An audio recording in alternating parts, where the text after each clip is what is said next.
Salut à tous, moi c'est Franck et aujourd'hui nous sommes avec le jeune entrepreneur et fondateur de l'entreprise agroalimentaire Escamiel.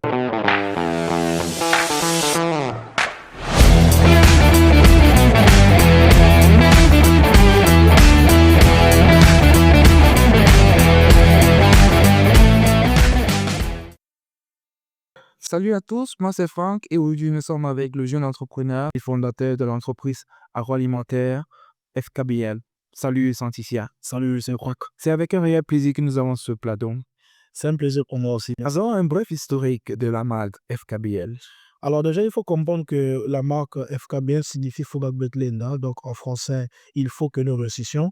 C'est une marque en langue locale du Congo qu'on appelle le Kituba. Voilà, c'est parti d'une idée de lancer une marque de vêtements. Et aujourd'hui, on avait pensé que c'était important de lancer une entreprise sous ce bon nom-là. D'accord.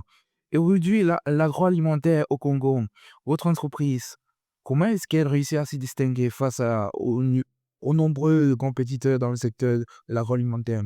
Voilà, déjà, il faut comprendre que nous avons notre propre idéologie, voilà, sur le concept. Et déjà, la distinction se trouve à ce niveau-là, sur le nom de la banque. Voilà. Euh, nous n'avons pas voulu que le nom soit peut-être en français, en anglais ou je ne sais pas comment. Nous l'avons gardé comme il est en langue locale. Donc, c'est déjà une particularité. Parce que beaucoup de gens peuvent se poser la question, mais quel est le nom de cette marque? Déjà, ça valorise même nos langues locales. Donc, déjà pour la particularité de Kituba, voilà, qui est parlé par beaucoup de gens.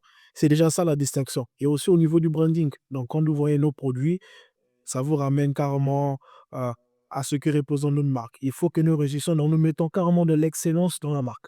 D'accord. Donc, vous euh, présentez comme un promoteur du Made in Congo, non? Avez-vous une vision par rapport à votre projet de l'agroalimentaire au Congo? Bon, mais déjà, la vision, elle est là. La vision, c'est que nous devons être voilà, une grande marque de consommation au niveau du Congo. Donc, on a sur nos produits, notamment le yaourt FKBL, le jus FKBL, le jus à base de fruits, le chips. Et très prochainement, nous avons déjà le projet de lancer le lait concentré, voilà, et sous le nom de cette marque-là. Donc, la vision elle est bien claire. C'est de devenir une industrie agroalimentaire avec le temps. Donc, déjà, pour le moment, nous voulons aller concurrencer ces grandes marques qui existent déjà sur le terrain. Voilà. Et aussi faire notre part. Voilà, au niveau de l'économie locale du pays. Ok. Aujourd'hui, nous sommes à l'ère du digital. Quelles sont les différentes solutions que vous intégrez dans votre stratégie? Bah, mais déjà, il faut le comprendre que on ne peut pas aujourd'hui développer une entreprise sans plutôt penser au digital. Donc, comme vous l'avez dit, évidemment, nous avons déjà le site internet qui sera opérationnel et l'application mobile, ce qui permet que nous puissions être, je vais dire, à tout moment en contact avec nos clients. OK? Et sur le site, ils ont la possibilité de commander. Donc, le e-commerce, ils peuvent commander, ils peuvent payer avec les moyens de paiement et après, on leur livre. Le ban sur l'application mobile, ils peuvent en avoir sous le téléphone, partout ils sont, et n'importe quelle personne. D'ailleurs, même une personne qui est à l'étranger, même ici en Europe, en Italie, en France, en Angleterre, peut commander pour sa famille qui se trouve au niveau du Congo.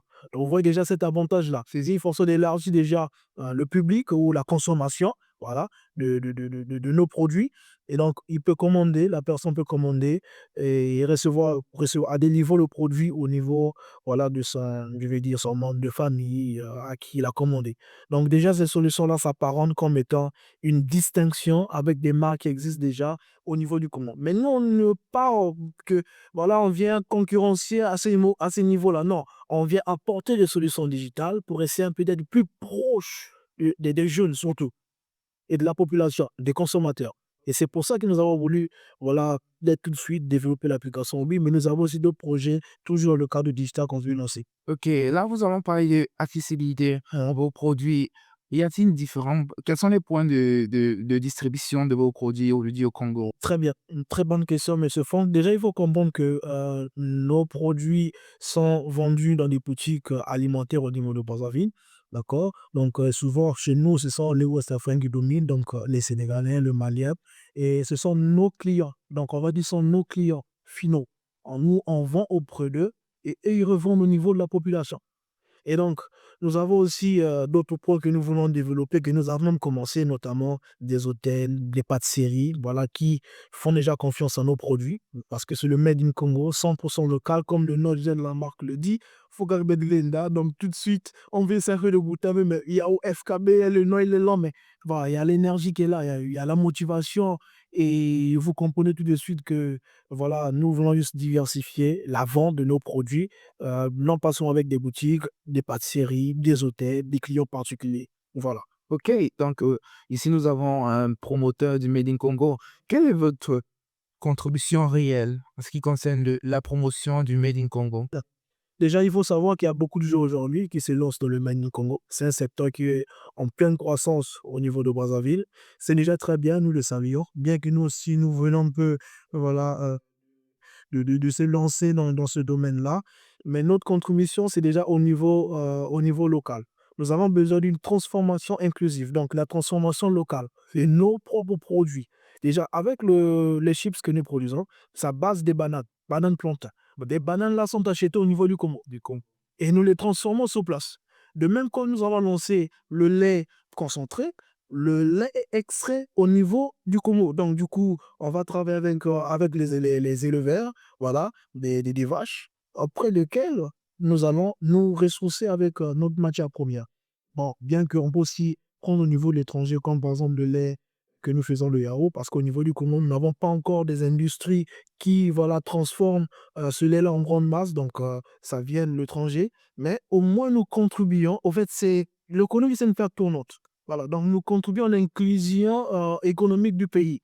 Les producteurs produisent, nous achetons, nous transformons en produits finaux, et ensuite nous revendons sur le marché. Une façon de rendre un peu l'économie congolaise, on va dire, plus croissante aussi. OK, et être porteur d'un tel projet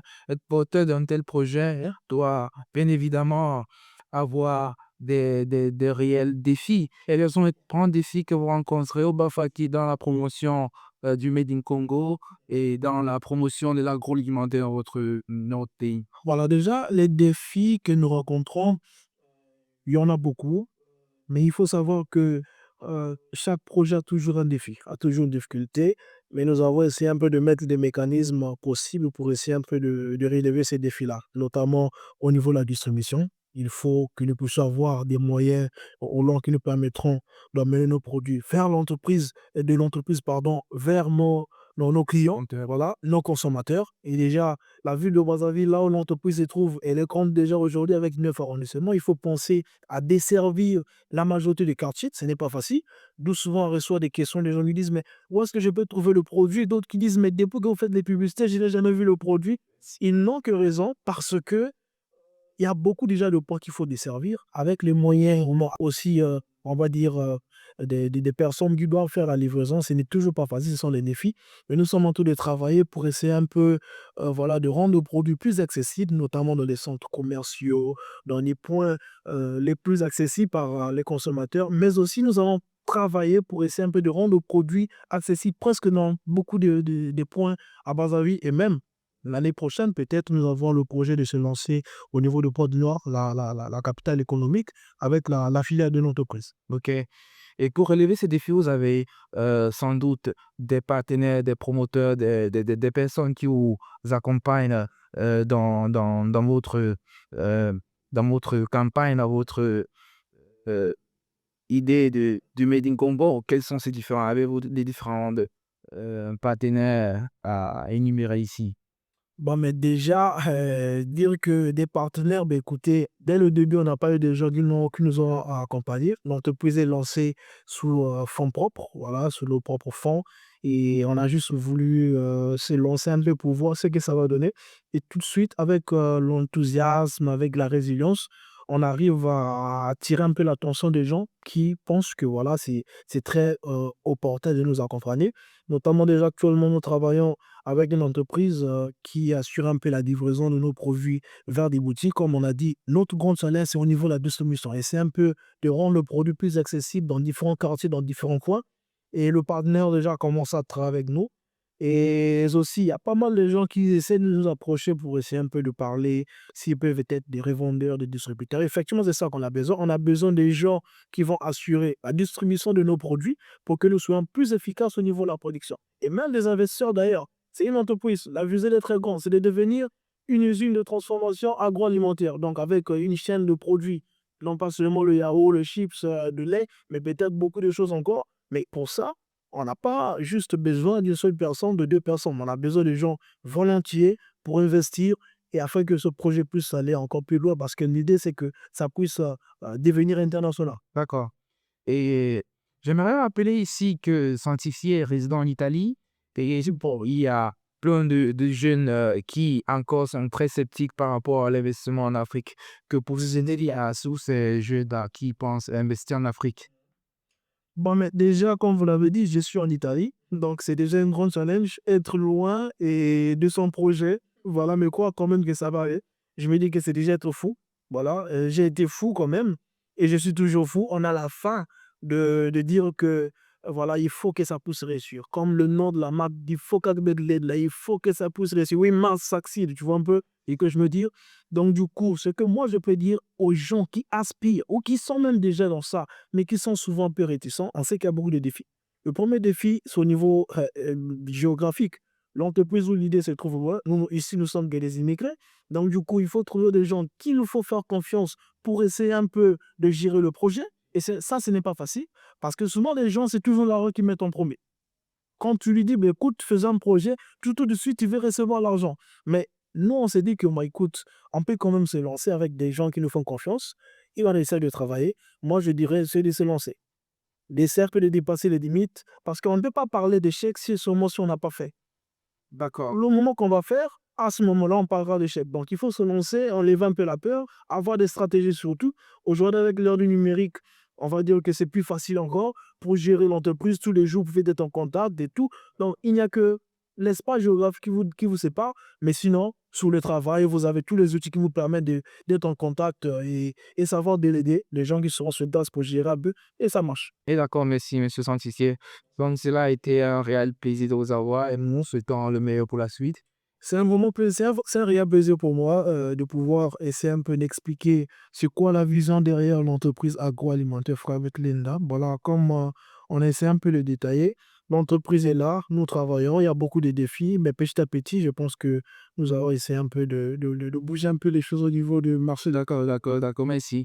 Et pour tous ces jeunes qui ont envie d'investir en Afrique, nous vous conseillons d'avoir le mindset et, comme vous l'avez bien entendu, mindset, discipline, et puis toujours espérer que les choses vont aller et prendre le côté positif des échecs. Effectivement. À très bientôt.